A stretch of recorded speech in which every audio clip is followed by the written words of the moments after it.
ቻናላችንን ላይክ፣ ሼር፣ ኮሜንት ያርጋችሁ ከሐሙድ ቲቪ ጋር ቤተሰብ ይሁኑ።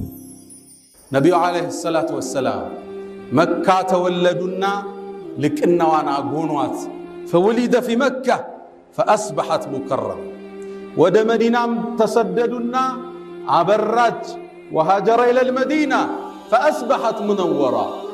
ወደ ልቦናችን ገባና ልቦናችንም ጸዳ። መልእክተኛው ዓለይሂ ሰላቱ ወሰላም የተሰጣቸውን ተልእኮ ለማስከተል መካ ምቹ ሜዳ አልነበረችም። ወደ መዲና መሰደድ ግድ ሆነ። ቤተሰብ ዘመድ ቀየን ጥሎ መሰደድ ፈታኝ ስደት ነበር። ወደ መካም ዙረው አንቺ መካ ወይ እኔ ዘንድ አላህ ዘንድ የተወደድሽ ከተማ ነሽ፣ ባያስወጡ ይኑሩ አልወጣም ብለው በዝነት ተለይቷል። መዲና መግባታቸውን የየትሪብ ሰዎች ይጠብቁ ነበር። ጠዋት ይወጣሉ፣ ፀሐይዋ ከፍ እስክትል፣ ፀሐዩ ሲበረታ ወደ ቤት ይመለሳሉ።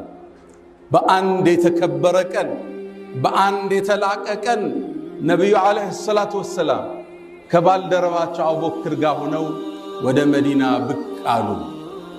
መዲና ዳግም አበራች። ጠለዐ አልበድሩ ዓለይና ሚን ሰኒያት ልወዳዕ። ነቢዩም መዲና ሲገቡ ሁሉም የአንሷር ጎሳ፣ ሁሉም የመዲና ነዋሪ እሳቸውን በማስተናገድ የሚገኘውን ልቅና ለማግኘት ሁሉ ጓጉቷል። ግመላቸው እየሄደች ነው። አንዱ የተከበረ የአንሷር ቤተሰብ ይመጣና የአላህ መልእክተኛ እኛ ዘንድ ጥሩ ጥበቃ አለ፣ ጥሩ ዝግጅት አለ፣ ጥሩ እንክብካቤ አለ፣ እናስተናግድ ይላቸዋል። እሳቸውም መልሳቸው አንድ ነው፣ ደዑሃ ፈኢነሃ መእሙራ። ግመሏን ተዋት፣ አላህ ያዘዘበት ቦታ ነው የምትበርከው ይላል። ሌሎች ይመጣሉ፣ ያ ረሱለላህ ኢለል ዑዳ ኢለል ዓታድ፣ እባክህን ወደ ተከበረ ጥበቃ እኛ ቤት ና ይሏቸዋል። ነቢዩም መልሳቸው አንድ ነው፣ ተዋት እሷ ታዛለችና። በዚህ መሃል አንድ ስትራቴጂክ የሆነ ወጣት፣ ሃያዎቹ መጨረሻ ላይ የሚገኝ ወጣት ይሄን የህዝብ ጥያቄ የሚያሸንፍበትን ሐሳብ ቀየሰ። የመልእክተኛውን ዓለይሂ ሰላቱ ወሰላም ጓዛቸውን ሻንጣቸውን ሰበሰበና ቤቱ ወስዶ አስቀመጠ። ነቢዩም ዓለይሂ ሰላቱ ወሰላም ግመላቸው ስትበርክ ጓዛቸውን ሊያዩ ሲመለሱ ሻንጣቸው የለም፣ ዕቃቸው። ሻንጣዬ ዕቃዬሳሉ ሲሉ አቡ አዩብ አልአንሳሪ ረዲየላሁ ተዓላ አንሁ የወጣት የአላህ መልእክተኛ እኔ ጋ አድርጌዋለሁ አሉ። ነቢዩም ዓለይሂ ሰላቱ ወሰላም የህዝብን የተለያየ ጥያቄ የሚፈቱበት መንገድ አገኙ። አረጅሉ ማዓ ረሕሊህ፣ እንግዲያውማ ሰው የሚያርፈው ጓዙ ካለበት ቤት ነው አሉ። አቡ አዩብ አልአንሳሪ አላህ ውስጡን ጉጉቱን ስላወቀ ዕጣውን ሰጠ። ነቢዩም ወደ እሱ ቤት አቀኑ። የመዲና ሰው ሁሉ በሱ ቀና። እሳቸውን የማስተናገድን ልቅና አላህ ወፈቀው። ከአቡ አዩብ አልአንሳሪ ቤት ነቢዩ ዓለይሂ ሰላቱ ወሰላም 1 ወር ሙሉ ተቀምጠዋል። ያን ቤት ጅብሪል ተመላልሶበታል። ያን ቤት መላእካን አጅበውታል። ያ ቤት የአላህ ጥበቃና እንክብካቤ ተደርጎበታል። አቡ አዩብ ቤቱ ፎቅ ነው። ነቢዩ ገቡ ከቤቱ ሰለላሁ ዐለይሂ ወሰለም። የአላህ መልእክተኛ አላቸው፣ እርስዎ ታች ነው፣ እኔ ላይ መሆን አልችልምና ፎቅ ላይ ይውጡ አላቸው። ነቢዩም ዓለይሂ ሰላቱ ወሰላም ስብዕናቸው የረቀቀ አስተዋይ አዛኝ አይደሉ? አንተ አቡ አዩብ እኔ ብዙ ሰው የሚጎበኘኝ ሰው ነኝ፣ ብዙ ጉዳይ አለብኝ። መዲና እንደ አዲስ ሊያቀኑ ነው፣ ህዝቡን ሊያንጹ ነው፣ ወንድማማች አድርገው ሊያደራጁ ነው። ብዙ ጉዞ አለብኝ። ሰው ስለሚጎበኘኝ እያለፉ ወደ ፎቅ ሲወጡ አንተና ቤተሰብ አዛ ትሆናለህ፣ ታች ነው መሆናሉ። ተገዶ ላይ ወጣ። ቀናቶች ሄዱ። አንዴ ታዲያ በሌሊት ተነስቶ ሲራመድ ከበደው። አሁን ምራመደው ምናልባት ነቢዩ ከታች ተኝተው እኔ ከላይ ነኝ፣ ይሄም አይደገምም ማለት ታች ወረደ። የአላህ መልእክተኛ አላቸው፣ ፈወላህ ለአስኩኑ በይተን አንተ ፊሃ ታሕት ወአና ዓለይከ ፈውቅ አላቸው። እርስዎ ታች እያሉ እኔ ከላይ መሆን አልችልም፣ አፉ በሉኝ አላቸው።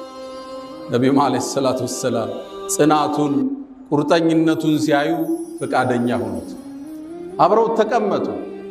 የመጣው ምግብ ያካፍሉት ነበር። እሱም ሰርቶ እሳቸው ሳይበሉ አይቀምስም ነበር። ምግብ ይልክላቸዋል። የአላህ መልእክተኛ ከምግቡ ቀምሰው ወዳቸው ሳይሞላ ነው የሚመልሱ። አመጋገባቸው ይሄን። እኛ ህዝቦች ነን፣ ሳይርበን አንበላም፣ ስንበላ ሳንጠግብ እናቆማለን። የነቢዩ አለይሂ ሰላቱ ሰላም የህይወት መርህ። ነካክተው የመለሱትን ምግብ ሚስቱና አቡ አዩብ እጃቸው ያረፈበትን ቦታ ፈልገው በረካቸውን ለማግኘት እሱን ይመገቡ ነበር። በእርግጥም ልግናን ተጎናጸፉ። እሳቸውም በማስተናገድ ክብርን አገኘ።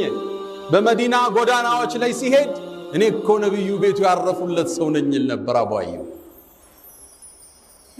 ከዓመታት በኋላ ነብዩም አልፈው ሰለላሁ ዐለይሂ ወሰለም ወደ ጌታቸው እንኳን ተሻግረው ሰሃቦቹ ይሄን ልቅና አረሱለትም። አንዴ ኢብኑ አባስ በስራ የምትባለው የኢራቅ ከተማን መሪ ያሉ አቡ አዩብ ገባ፣ አገኙት። ኢብኑ አባስ አስተናገዱት። በነብዩ ላይ ያረከውን ውለታን የመግፈል አለብኝ አሉ። ለመሆኑ ዕዳ ስንት አለብህ? 20,000 ድርሃም አለው። 40,000 ሰጡት። 20 የሚሆኑ ባሮች የሚሸጣቸው የሚያስተናግዱት ሰጡት። ነብዩም ቤቱን አስለቅቆ አሳርፏቸው ነፃ ቤት አስለቅቀው ሰጡት። ኢብኑ አባስ ረዲየላሁ ተዓላ አቡ አዩብ ከነብዩ ሰለላሁ ዐለይሂ ወሰለም ጋር ማይጠፋ በሁሉም ዘመቻቸው የሚገኝ ከጎናቸው ማይርቅ የነብዩ ወዳጅ ነበር። ሐታ አላህ ቁርአን ላይ ድርጊቱን አዳንቆ ጸግቦለታል። ክስተቱን ታውቁታላችሁ። እዚህ ቦታ ላይ በኹጥባ አንስተነዋል። የነብዩ አለይሂ ሰላቱ ሰላም ባለቤት እናታችን አይሻን ሙናፊቆቹ ስሟን ለማጥፋት ዘመቱ። ሶፍዋን ጋር ዚና ሰርታለች ብለው አስወሩባት። ክስተቱ ከባድ ነበር። አውስተነዋል በስፋት። አላህ ሱረቱ ኑር ላይ የብርሃን ምዕራፍ በሚለው ውስጥ ያ ማህበረሰብ የሚያስፈልገውን ብርሃን ሲናገር ይሄን አተታ ዘግቦታል። ያኔ ሙናፊቆቹ ይሄን ወሬ ያቀባበሉት የእሳቸውን ዳዕዋ ለማጠልሸት፣ ስብዕናቸውን ለማርከስ። ይሄ ወሬ አቡ አዩብ ጋር ደረሰ፣ ሚስታቸው ኡሙ አዩብ ጋር። ሁለቱ ቁጭ አሉና ወሬ አወሩ። አንተ አቡ አዩብ አለችው፣ ሶፍዋን ላይ የተወራውን አይሻ ላይ ሰምተሃል? አዎን አላት። አንተ በሶፍዋን ቦታ ብትሆን የተባለውን ነገር ታረገዋለህ እንዴ አለች። በጭራሽ፣ እንዴት ይህ ይታሰባል አላት። ሚስቱም ምን አለች? ቃለት ፈሶፍዋኑ ኸይሩ ሚንክ፣ ሶፍዋንማ ካንተ የተሻለ ነው አለች። እሱም መለሰላት፣ አንቺ ኡሙ አዩብ አንቺ በአኢሻ ቦታ ብትሆኝ የተባለውን ታደርጊያለሽ አላት። በጭራሽ አለች። እንግዳማ ፈአኢሸቱ ኸይሩ ሚንክ፣ አኢሻ እኮ ካንቺ ትበልጣለች አለ። ይሄን ንግግራቸውን አላህ አዳነቀው፣ ቁርአን ውስጥ ዘገበው። ለውላ ኢዝ ሰሚዕቱሙ፣ ወሬውን በሰማችሁ ጊዜ ظن المؤمنون والمؤمنات بأنفسهم خيرا፣ ወሬውን ሲሰሙ አንዱ በአንዱ ላይ እንዴት መልካምን አልጠረጠረም እንደነ አቡ አዩብና እንደነ ኡም አዩብ። وقالوا هذا إفك مبين፣ ግልጽ የሆነ ቅጥፈት ነው እንዴት አላላችሁ ማለት። ይሄን ፈተና ያለፉ በቁርአን የተወደሰ ቤተሰብ አቡ አዩብ አልአንሳሪ፣ አላህ ጀነት ከነሱ ጋር ይሰብስብ። ነቢዩ ዓለይሂ ሰላቱ ወሰላም የኸይበርን ጦርነት ሲጨርሱ ሶፊያ የምትባለውን ባለቤታቸውን አገቡ። የጫጉላቸው ምሽት ላይ አንድ ምሽት በጧት በሌሊት ሲወጡ የኮቴ ድምፅ ሰምተው ነው። አንድ ሰው ሰይፉን መዞ ይጠብቃቸው። ሲያዩት አቡ አዩብ፣ ያ አቡ አዩብ ምን አቆመህ አሉት። የአላህ መልእክተኛ ገና ከጦርነት ነው የወጣ ነው፣ መጥፎ ነገር እንዳይገጥሞት ልጠብቅ ብዬ ነው ሙሉ ሌሊት አላቸው። ነቢዩም በጉጉቱ ተገረሙ፣ በፍቅሩ ተደነቁ። አንዲትን ዱዓ አደረጉለት። እስካሁን ድረስ ዱዓዋን ያዘረዝራታል። ሐረሰከላህ ያ አባ አዩብ ሐየን ወመይታ፣ አቡ አዩብ አላህ በህይወትም ሙተም ይጠብቃል ነብዩ አለይሂ ሰላቱ ወሰለም። ይሄን ዱዓ እሱ አገኘ፣ ወሰደ፣ ደረጃው ከፍ አለ። አቡ አዩብ በየትኛውም የእስልምና ዘመቻ ላይ ቀርቶ አያውቅም። ገና ነቢዩ ዓለይሂ ሰላቱ ወሰላም ወደ መዲና ከመሰደዳቸው በፊት በይዓቱል ዐቀበቱል ኡላ ወታኒያ በጨለማ ያደረጉት ከመዲና ጎሳዎች ጋር ውይይት አለ፣ ሚስጥር እዛ ላይ ተገኝቷል። በይዓተ ርድዋን ለአላህ መስዋዕት ለመሆን የተማማሉበት ዛፍ ላይ ተገኝቷል። ሁሉም ጦርነቶች ላይ ተሳተፉ።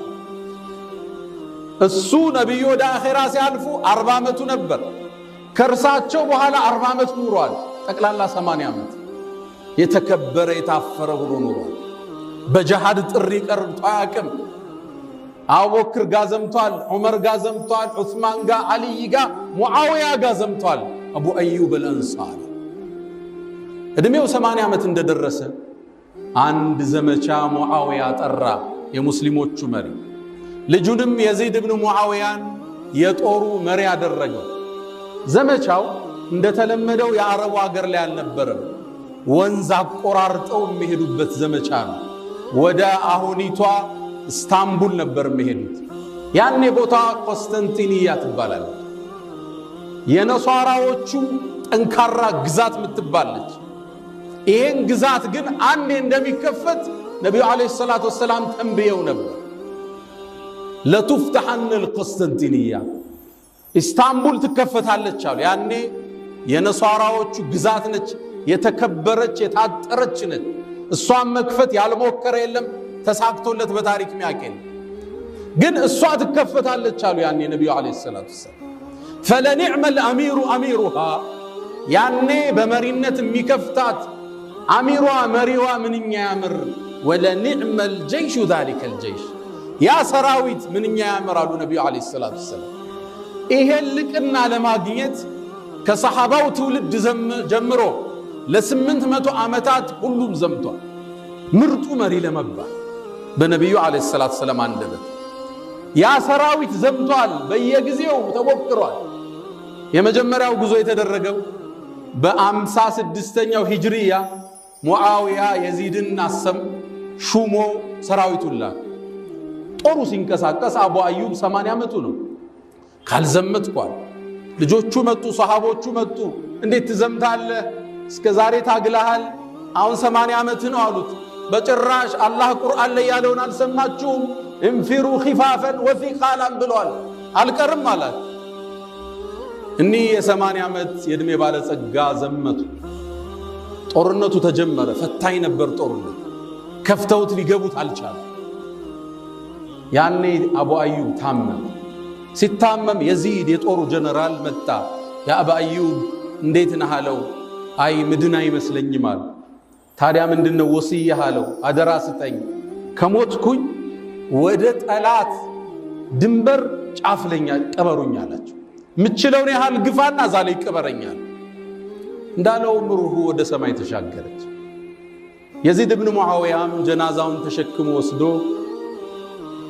ቆስጠንጢንያ ያሁኑ ኢስታንቡል አጥሩ አካባቢ ቆፍሮ የመጨረሻ መሄድ የሚችለው ቦታ ቀበር። ጦሩ ሊመለስ ሲል የሩሞቹ መሪ ቀይሰር ከላይ ላይ ሆኖ ሲመለከት አንድን ቀብር ተመለከተ። የማን ቀብር ነው አሉት። ይሄማ የሙስሊሞቹ ሰራዊት ጋር ዘምቶ የመጣ አንድ ሰው ነው። ደብዳቤ ጻፈ። ለማን? ለየዚድ ብን ሙዓዊያ። ከፊት ለፊታችን ሰው ቀብረህ ሄደሃል፣ እንቆፍረውና ስጋውን ለውሻ እንሰጠዋለን። የዚድ ብን ሙዓዊያ ደብዳቤውን ገለበጠና ስማኝ አለው። ይሄ ሰው አቡ አዩብ ይባላል፣ የመልእክተኛው የቅርብ ወዳጅ ነው። ቀብሩን ትነካውና ቀብር የተባለን ቆፍሬ ደፋለዋል። አገሬ ላይ ያሉ የእምነት ቦታዎቻችሁን አቃጥላል። አገሬ ላይ የእናንተ እምነት ተከታይ አይኖርም። ሰራዊት ጥጉማይ ታወቅ ይጀመጣለው፣ አንገትህን ከተከሻህ ለየዋለሁ። ቀይሰር እንዲህ አይነት ዛቻ ሲሰማ ወደ አጉል ፈተና እየገባ መሆኑን አወቀና ገልብጦ እሱም ምን አለው? በቃ ቀብሩን አንነካው፣ እናንተ ዘንድ ያለውን ቦታ ማወቅ ፈልገን ነው፣ ጠባቂ እናረግለታለን አለቀው። አስታወሳችሁ ነብዩ ምን አሉት? ሐረሰከላህ ሐየን ወመይታ። አንተ አቡ አዩብ ሙተህም በህይወትም አላህ ጠባቂ ያርግልህ ብለዋል። አሁን ጠባቂው ማን ሆነ? የጠላት ጦር ዘበኛ ቀጠረ። ከዛን ጊዜ ጀምሮ 800 ዓመት ሩሞቹ ነበር የአቡ አዩብን ቀብር የሚጠብቁት እንዳይነካ 800 ዓመት። ከ800 ዓመት በኋላ ሙሐመድን አልፋቲህ ከፍቶ ገባ ቁስጥንጥንያ፣ ድል አደረገ ሙስሊም። ከዛም በኋላ እስካሁን ድረስ አሁን ቱርክ ብትሄዱ የአቡ አዩብ አልአንሳሪ ትልቅ መስጂድ ታገኛላችሁ። ቀብሩንም እየተጠበቀ ታገኙታላችሁ። ከዛን ጊዜ ጀምሮ እስካሁን ለአቡ አዩብ አልአንሳሪ ዘበኛ ተደርጎለታል። ሐረሰከላህ ሐየን ወመይታ። ነቢዩን ሊጠብቅ ነው ያደረው። አላህ ጠባቂ በህይወትም ሙተህም ያደርግልን ተባለ። እንዴት ያለ መታደል፣ እንዴት ያለ ከፍታ ነው። አላ ወፈዐሉል ኸይራት ወስተግፊሩ ረበኩም ፈጡባ ሊልሙስተግፊሪን።